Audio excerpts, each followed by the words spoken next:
Welcome to the Human Capital Innovations Podcast, your go-to source for personal, professional, and organizational growth and development. We hope you tune in often for all things people management, organizational development and change, organizational leadership, and social impact related. Maximize your personal and organizational potential with Human Capital Innovations Podcast.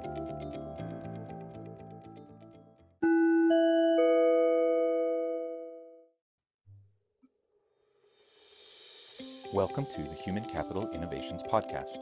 In this HCI podcast episode, I talk with Linda Lattimore about corporate social responsibility programs to make a sustainable social impact.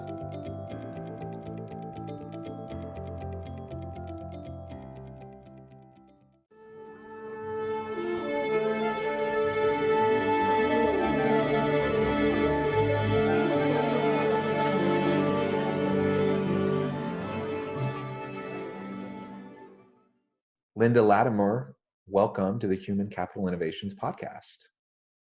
Thank you. I am very happy to be here. It's a topic I love to talk about. Yeah, so it's so wonderful to have the chance to talk with you. You have such a distinctive background, and really, I look forward to the discussion today. Linda Lattimore is a seasoned lawyer, a corporate executive, and business strategist. Linda has worked as the lead counsel for various multinational corporations and as the chief of the fraud section of the U.S. Attorney's Office, Southern District of Texas, where she first chaired many noteworthy trials. Her international corporate and litigation background have given her the tools to provide astute guidance and counsel in today's changing and highly regulated climate. An American who lived for many years in Peru and Mexico, Linda is fluent in Spanish, conversant in French, and has traveled extensively throughout the world with her work. Linda is a well-regarded speaker who believes that social responsibility is critical to competitive edge. She often consults on this new norm of business, encouraging clients to create thriving social responsibility programs which have a direct impact on their bottom line. She's the founder of Cross Sector Institute, which includes cross-sector law and educational platform by and for socially responsible attorneys. Cross Sector Gives, a community give back program, and Cross Sector Advantage, which offers small companies a toolkit to set up their own programs, allowing them to compete in a world where social responsibility requisites have become the norm.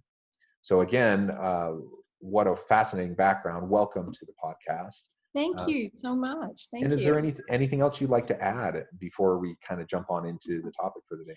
Well, I mean, maybe the only other thing that I would add in there is that although I have a really heavy corporate background, obviously, with all those years, I do a tremendous amount of work with individuals. I released a book 2 years ago called Solutionaries, You're the Answer, that ended up #1 on Amazon first day out, giving individuals a path to figure out how they can do I'm going to say fill their heart accounts as full as their bank accounts, because people were really coming to me trying to find work that they woke up excited to each day. And I think that is connected to giving back in terms of social impact. That's my personal belief. That's the way you tie your heart into. So I have been doing a tremendous amount of work with individuals as well as corporations on that path. Wonderful. And getting connected on this topic is so important. I believe social impact initiatives are kind of the blue ocean out there for organizations as they're thinking about meaningful work and purpose, and a purpose-driven career and employee engagement. We talk a lot about employee engagement and having a positive organizational culture generally, and there's all these different tactics and approaches to trying to accomplish that. But more and more employees are wanting more meaningful connection and to give back to the world. They want to do that not just in their free time, but through their work. And I think more and more organizations are starting to recognize and realize that as potential to strengthen their employee value proposition, to better attract and retain top employees, and to strengthen their bottom line while simultaneously giving back to the community. So great background and really interesting expertise that you bring to the table for this discussion today. Mhm. To start things off, I was wondering if you wouldn't mind just sharing your kind of conception and framing of social impact work. And yeah, let's start there. Yes, absolutely. And let me tell you, I'm kind of a little bit on a bandwagon about this, or on a pulpit about this, because it's a conversation I've been having with folks a long time before COVID, which is bringing up a whole new set of questions about what that means, right, in terms of serving humanity right now. You know, we used to call these programs corporate social responsibility, and you don't even see those words tied. We're not using those words that much because people kept getting stuck on the word social. They would think of the word social like socialism or social services, and they would immediately go where the corporation was concerned or the business was concerned to charity work. And that is not what these programs are about. It is a component of it, but it's not what the programs are about. So, you know, I've written blogs on this and done talks on this, and what I've said is, come on, guys, the word social just means people. I mean, we could have a colony of ants somewhere and they would be social too, but for our purposes, we're talking about people. So when we put those in context, then we say we have a corporate, could be business, doesn't have to actually be a legal corporation. Corporate social, it means it's about people. Now that could be your employees, your customers, the community around you, or your vendors, and responsibility, why you're accountable to these human beings as a business. And then they go, oh, I kind of understand now what CSR means, and I've taken out the charity piece, right? Because it just used to be that if a company was socially responsible, it was writing a check to some kind of partnership with Goodwill or Junior Achievement.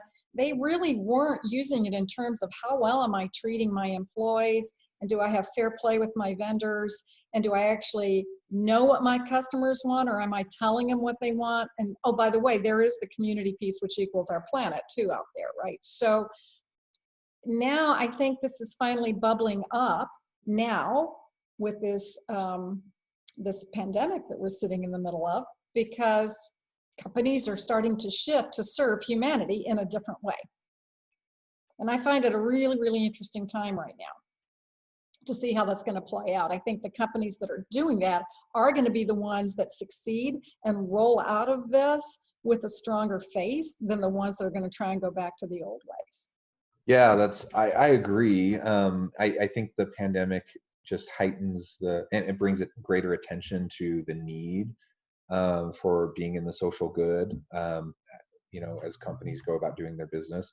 I kind of, my kids and I were joking the other day because we were watching a show on Hulu or something, and they had these ads come up, and every single ad that came on was a company trying to frame themselves that way, um, regardless of how much they're An actually issue. yeah, regardless of how much they're actually doing. There They're you go. they're trying to frame it that way because they know how distasteful it is right now to be actively promoting their brand in the traditional ways, and so they're going about it through this tact. You know, whether that's going to be effective or not, I guess we'll see. But organizations are at least understanding um, that aspect of it. But now it's important to pull them in to understanding, you know, more holistically, more fully, the types of initiatives that they can foster and they can champion within their organizations to Yes. make real, meaningful, sustainable impact in our communities, not just using the right language and the buzzwords and all of Well, that. because honestly, for me, and I did a Facebook Live the other day because I was getting a little bit worried about what I was seeing, which was every Tom, Dick, and Mary was jumping up to say they were the leaders and they were going to guide us through this mess for free and do all, you're seeing all the stuff bubble up to tug on your heartstrings, think they're the good guys, when the truth of the matter is they may not have those programs inside their own business, that they're just trying to tug on the heartstrings right now. And it reminds me very much of what we used to see called cause marketing. And, you know, people woke up to cause marketing years ago, you know, when we were all sticking the not all, but I mean, the stores would have the little tags on your clothes that said 20% being donated to the rainforest. At first, we thought that was so cool, but no one ever bothered to go look and see if they really were giving it to the rainforest. And furthermore, what were the metrics and the impact that showed up, even if we had no idea. But it tugged at our heartstrings. And then we'd go into the hotel chain and it would say, please, if you use your dirty towels again, you're going to save water on the planet. But they could have been treating their employees like crud. I mean, that's just the truth. And so I am a little worried right now that some of the companies that are showing up saying, look what good guys we are, is really regurgitating that old cause marketing thing, and they aren't really doing it themselves. There are some that are. I look at Dyson vacuum cleaners, who immediately shifted their supply chain and their manufacturing process over to ventilators. Obviously, they needed to stay in business. People weren't buying as many vacuum cleaners. But it's a family-owned business, and they weren't out there promoting that. People got wind of it, and yes, I will buy a Dyson vacuum cleaner the next time I need to, because I want to. One of the letters I got from the president, not me personally, but I received it out of the other million people from United Airlines, was very different than the letters I was receiving from Southwest and Delta and some of the other airlines, which were all about cleaning and sitting 6 feet apart and all that. His said, look, guys, he didn't even mention that. We are repurposing our planes right now to get equipment, up to essential workers and medical supplies, because we're in a community together. I remember that letter much more than the other ones right now. So we want our businesses to show up with this higher purpose, but they have to do it in an authentic way, and they have to be walking the talk, or it just doesn't count. Yeah, I absolutely agree. What, in your experience, and you're working with organizations that are doing this, what could a leader, say Joe Blow business wherever, locally or whether it's national or international, what can they do right now to really get their foot in the door and start along this social impact thinking and creating initiatives within their organizations? For me, it always gets back to the word social. And obviously, the thing that is really of concern right now to everybody is how many people are losing their jobs. I mean, companies sadly do come and go. What was it? Pier 1 is now closing all their stores as of a few days ago. I mean, this just happens. That's just business, But how do we treat our employees and the people that have been with us in a way that's honorable, helping them move on to the next opportunity?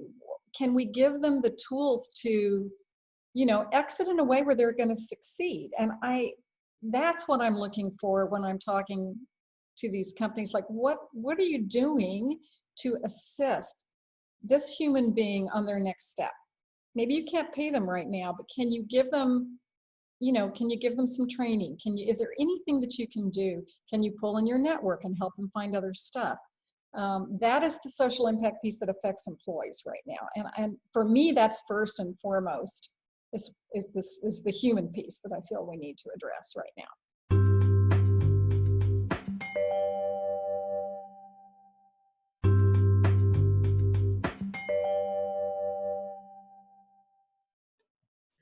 Yeah, understanding the human component is so key. And I'm a big proponent of a human-centered, employee-centered workplace. And regardless of whether you're connecting to socially responsible practices or social impact initiatives or not, having an employee-centric culture and workplace and environment is so critical anyways. And thinking now within the pandemic response, one of the best things organizations can do is just to be open, transparent, communicating authentically with their employees, showing support, and those sorts of elements, just to help everyone feel a little bit of security, and to help them to help employees feel seen as people dealing with struggles. A given employee, they might have their job, but their spouse might not have their job. They're dealing with juggling work at home with raising their kids and schooling and all these different things. There's all these heightened anxieties and stressors that are influencing the nature of work for employees right now. So employers and leaders can help address that, and in essence, that is being socially responsible, given this pandemic climate. Well, and I've got to be honest with you, what concerns me almost more than the employees right now are the contractors, because what I'm hearing from different clients is the first cut is going to be the contractors, not the employees, right? So all these small businesses that are really a key component of your supply chain and your service chain might be small businesses that are contractors. And I think there's ways to hang on to that relationship, because when we circle back around and whatever it's going to be, let's say 6 months, if you've just cut the contractor loose and you don't really care, they're just a number to you, it's still a human being, and that human being is going to remember how that happened. No matter how hungry they are, they're going to remember. One example for me is my sister is a PhD English professor at a university, and she also works as a contract professor for a smaller university. So she's tenured at a bigger one and teaches some classes. And she is so grateful to the smaller one that even as a contractor in that position, they ran her through all the same training that they ran their regular employees on how to use Zoom, how to do contracts, and they give them, whereas the bigger university even though she was employed there, didn't give them that amount of training. But the smaller one treated her very much as part of the family, regardless of how she was compensated. And so that builds that loyalty factor, because when these things are over, that social piece is not just your employees, it's your vendors, it's your customers, it's your whole circle of influence. And so what exactly are you doing with your contractors as well? Are you, they may not just come back to you when you need them, right? So it's a human touch point, really, at every level of the word social within your business radius. Yeah, and I've seen similar things. Interesting, you talking about the professor kind of situation. I'm the dual role scholar practitioner. I have my role as a professor at the university, but also do the consulting work. And I've seen the exact same types of things. In some cases, some positive things, and in other cases, some pretty negative ways that organizations, that universities have dealt with their employees, both faculty, staff, but also contingent employees and the adjunct faculty. So I think it's just really important that we remember the human element in all of this, just regardless of all the challenges. Maybe the last thing I'll ask you about, you mentioned it a little bit earlier, but the importance of having impact metrics, and how do you assess the impact that you're trying to have? Are there a couple things that you would recommend to organizations as they're trying to create a social impact strategy, and the types of metrics that would go along with that? Yeah, I mean, my attitude about this is, if you can't measure it, don't waste your time or money on it. So, and it can be measured in a lot of different ways. I remember years ago, I was working with a large company that had a lot of engineers on staff. And they were trying to create all these cool social programs. They had different teams that were creating, and they were doing bake sales over here, and they were doing something else over here. And I was like, oh my God, they're all over the map. And finally, someone said, oh, I think I know what you're talking about. Our engineers go out to the junior high, and they help the science class with all their science projects. And I went, well, that is a typical signature partnership that we can then promote as a brand partnership, kind of like Avon works with the Komen Foundation, Target is back to school. I mean, I really like to suggest to clients, don't go quail shooting here. You can tell I live in Austin. You want to have a partnership where if it is a nonprofit partnership, for example, you want to know that you're getting as much from that nonprofit as they are from you, that you're not the one that's just always showing up, giving them money, giving them volunteers, but that they also have on their website what a great partner you are and point people your way. And that whatever work they're doing, you want to be able to see their impact with those dollars. If you give them $100, what did they use with that $100? Did it go to some kind of operational account? Did it actually get down to the final beneficiary or constituent that they were working with? Like, you want to be able to go back and tell your customers, you're buying from me. And if, for example, you do have one of these programs and they're donating, you're putting 10% towards this nonprofit, you can say, look, guys, look exactly what you did with your dollars. Here's exactly what. So that creates a very loyal brand ambassador with the customer. If it's green programs in your supply chain, I mean, you're going to dig in with all your, if you're in a manufacturing company, you're going to want to find out pretty quick, okay, if I cut here and I add here and I really, slim things out and lean things out, what is the impact?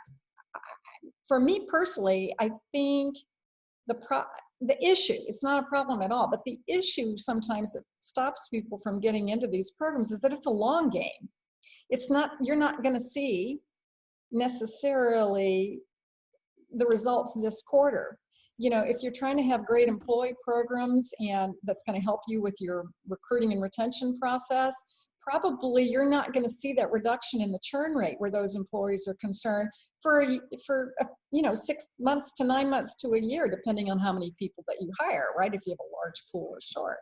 So you've got to be able to say, here's my benchmark in terms of, we don't have any of these programs today to show that we care with our employees. Okay, let's look at it now in 9 months. Did I save money? Did it really drop to the bottom line because I'm not doing so much training and recruiting?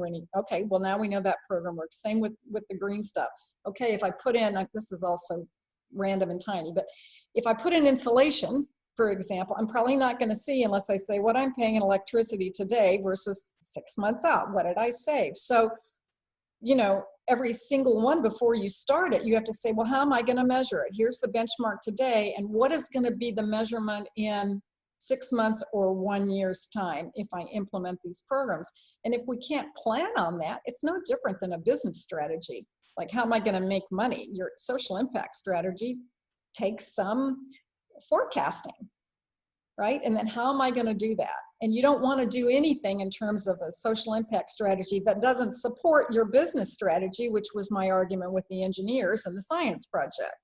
Please quit the bake sales over here and do something where you look good as a company. It comes in as a really cool brand thing, even at the university, and you can show that. So it's just, it's strategy, right? Yeah. And I think it's so important to connect the assessment to the objectives of the program or initiative that connects back to the broader corporate strategy, all like you just mentioned. And a lot of organizations aren't doing anything in the social impact space. And most that are they're mostly doing more employee volunteering types of programs, or some sort of branding types of PR related work, which are also good, but maybe they're not doing as much in terms of the meaningful, long-term sustainable social impact that can occur through their programs and initiatives. And those few that are typically don't have a lot of metrics behind them. So, it is complicated. It can be complicated anyways, but that shouldn't be discouraging people from doing the work. And hopefully we can have a long-term orientation, a long enough term orientation where we can look beyond quarterly earnings reports and look towards what can this actually mean for our employees, for our shareholders, but also for the communities in which we live and work long term. Yeah, and I think, and I'm not trying to be, who was it? Johnny Carson's, was it Carnac? Remember the like a clairvoyant that he tried to play, right? I mean, but if I were to try and predict, what I think could happen is that, these kids that are stuck at home and everybody else and all the other generations, I mean, we are going to swing out of this. I'll end up with a vaccine or something like that. We're going to swing out of this and we'll all be just fine, right? but I think there's been a wake up right now. We know that our atmosphere is cleaner right now. We know, I mean, there was already a lot of Me Too movements and laws in California saying there have to be 2 women on boards there now. I mean, this movement is here, and it may be paralyzed a little bit for a couple of months, but I think it's going to pop out in full force in another year or so.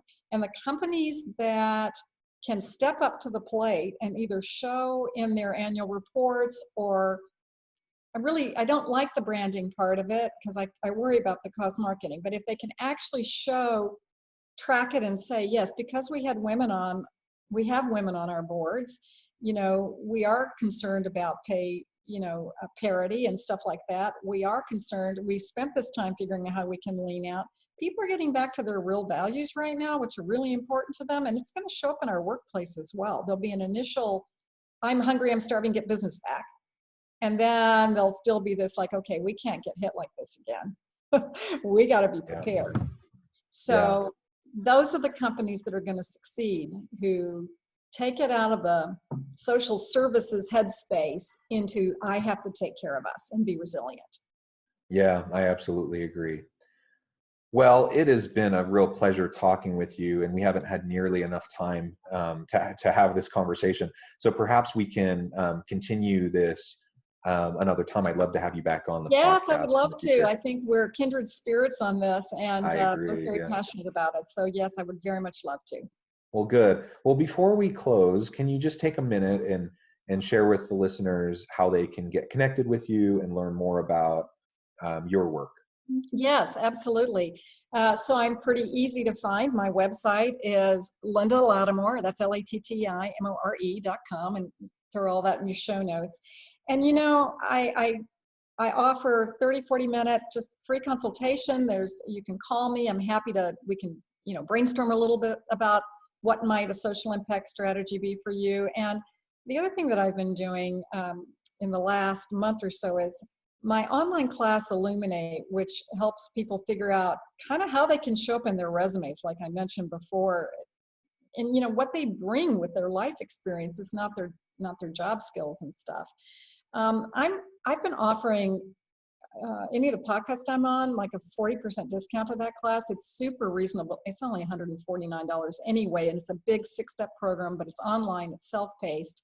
And if anyone really wants that help in figuring out the kind of work they'd like to find, what should be in their resumes, how this is going to help them as we move forward, I'll send you that code. And if you want to put it in your show notes or something on the podcast, I'd be happy for anyone to come in and see if that helps them as they're moving forward. Awesome. That's wonderful. And that's really generous of you.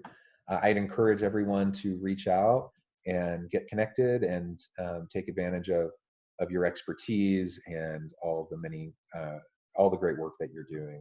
Thanks again for joining the podcast today. And I hope you have a wonderful day. Thank you. I will. You too. Bye-bye.